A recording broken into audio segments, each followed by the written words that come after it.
성도 여러분, 오늘 하루도 고생 많으셨죠? 오늘도 함께 C.S. 루이스와 함께 만들다와 낳는다는 것의 차이점에 대해서 우리가 한번 보도록 하겠습니다. 이분이 바로 C.S. 루이스, 20세기 최고의 기독교 변증가입니다. 순전한 기독교, Mere Christianity에서 발췌해서 여러분들과 함께 은혜를 나눠보도록 하겠습니다. C.S. 루이스의 이 순전한 기독교는 참으로 참 귀한 책인데요. 245쪽에 이렇게 이야기를 하고 있습니다. 현대 영어에서는 낳다, 이 begetting이나 태어나다, begatten이라는 말을 쓰지 않지만 그 뜻은 누구나 알고 있습니다. 낳는다는 것은 아버지가 된다는 뜻이고, 그렇습니다. 낳는다는 것은 아버지가 된다는 뜻이죠. 창조한다는 것은 만든다는 뜻이지요. 그냥 단순히 만든다는 거예요. 이 두 단어의 차이는 이런 것입니다. 여러분이 낳는 것은 여러분과 같은 종류에 속한 것입니다. 그렇죠?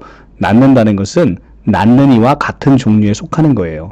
그러니까 사람은 사람의 아이를 낳고요. 비버는 비버 새끼를 낳고 새는 새 새끼로 부활되는 알을 낳습니다. 그러나 여러분이 무엇을 만든다는 것은 여러분과 다른 종류에 속한 것을 만들게 되는 거죠. 그러니까 새는 둥지를 만들고 비버는 댐을 만들고 사람은 라디오를 만들어요. 새가 둥지의 속성과 같을 수 없듯이 사람과 라디오는 속성이 다르잖아요. 그렇지만 사람이 사람을 낳으면 두 사람의 속성, 이 사람과 이 아이의 속성은 같습니다. 그렇죠? 바로 이런 의미를 가지고 있는 거예요. 그래서 만들 때, 우리가 만들 때는 만든 이가 만들어진 것에 비해 무지무지 우월합니다. 이렇게. 그런데 낳는 것은 낳은 이와 낳음을 입은 자가 속성이 같다는 거예요. 그렇죠? 그렇기 때문에 무엇인가를 만들었다는 것과 또 누군가를 낳았다는 것은 같을 수 없습니다. 그래서 우리는 바로 이 중요한 진리 안에서 우리가 성경을 볼 때 훨씬 더 은혜의 풍성함을 누릴 수가 있습니다. 물론 사람은 라디오보다 더 자기를 닮은 것, 이를테면 조각상을 만들 수도 있습니다. 실력 있는 조각가라면 정말 사람과 흡사한 조상도 만들 수 있을 것입니다. 그렇죠? 물론 그렇다고 해서 그 조상이 진짜 사람이 될 수는 없지요. 이것이 바로 만든 이와 만들어진 것의 차이점인 것입니다. 그런데 중요한 것은 낳는다는 것은 자기와 같은 속성을 갖게 되는 무엇인가를 만들게 되는 것이기 때문에 우리가 이 낳는다는 것의 이 의미는 굉장히 큰 본질적인 속성의 이전이라는 것을 알게 되는 것이죠. 그래서 하나님께서 첫사람 아담을 만드셨다. 근데 그 첫사람 아담은 하나님의 형상을 닮을 수는 있지만 하나님의 속성을 가질 수는 없는 것이다. 그런데 마지막 아담으로 오셔서 예수께서 아담을 끝내시고 이제는 새롭게 되는 우리는 하나님께서 우리를 낳으셨다라는 것이죠. 하나님께서 우리를 낳으셨다. 이 낳으셨다의 구체적인 의미는 지난 시간에도 한번 살펴봤습니다만 다음 시간에 한 번 더 로마서를 가지고 더 깊이 관찰해 보도록 하겠습니다. 낳으심으로 인해서 우리가 얼마나 큰 축복을 받고 얼마나 위대한 하나님의 은혜가 우리에게 임했는지가 로마서를 통해서 아주 자세하게 우리에게 주어지고 있거든요. 자, 그래서 이렇게 사람이 사람을 낳을 때 사람의 속성을 갖듯 하나님께서 우리를 새 사람으로 낳으실 때는 하나님의 모든 속성이 우리에게 온다. 그런데 하나님의 속성은 무엇입니까? 존귀하시죠. 위엄 있으시죠. 영광 있으십니다. 주권자 있으십니다. 그리고 권세가 있으세요. 그리고 모든 만물의 머리가 되십니다. 이런 모든 하나님의 속성이 피조물인 우리에게 새로 낳음을 입음으로 인해서 우리에게 그대로 오게 되는 것이죠. 무엇보다 하나님의 생명, 바로 조에라는 하나님의 그 생명, 하나님만 갖고 있었던 그 생명이 바로 우리에게 주어지게 되는 놀라운 은혜가 예수 그리스도의 십자가의 죽으심과 부활 안에서 담겨서 우리가 새롭게 태어나게 되는 거거든요. 자, 그래서 요한복음 1장 12절, 13절은 이렇게 이야기를 하는 것입니다.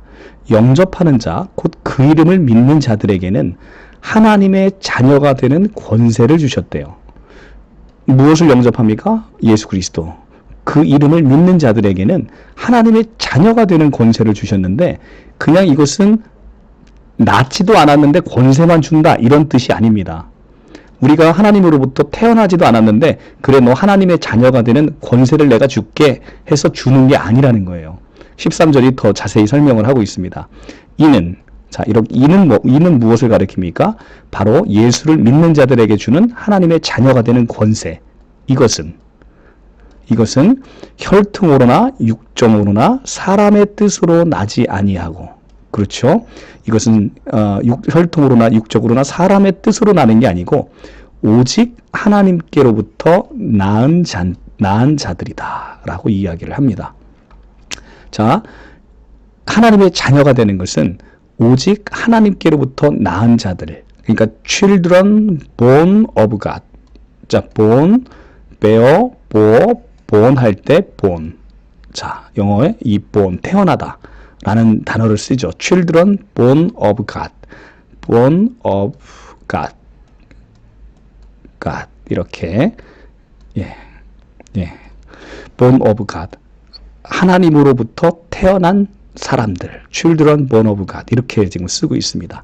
그러니까 우리가 하나님의 자녀가 되는 권세를 주신 것은 하나님께로부터 우리가 새로 태어났기 때문에, 태어나니까 당연히 태어나는 순간 낳은 이를 우리는 뭐라고 부릅니까? 아버지라 부르는 거죠. 그리고 태어난 우리는 하나님의 자녀가 되는 거예요. 자동으로. 이것이 태어남의 법칙이라는 거죠. 그리고 태어났을 때 아버지의 모든 것이 그냥 우리에게 주어지듯이 아버지의 모든 것에 그 하나님의 자녀가 되는 권세를 자연히 주는 거죠. 그리고 그 생명도 주시고 위엄도 주시고 영광도 주시고 머리대심도 주시고 다 주시는 것이죠. 이것이 바로 태어남의 법칙인 거예요.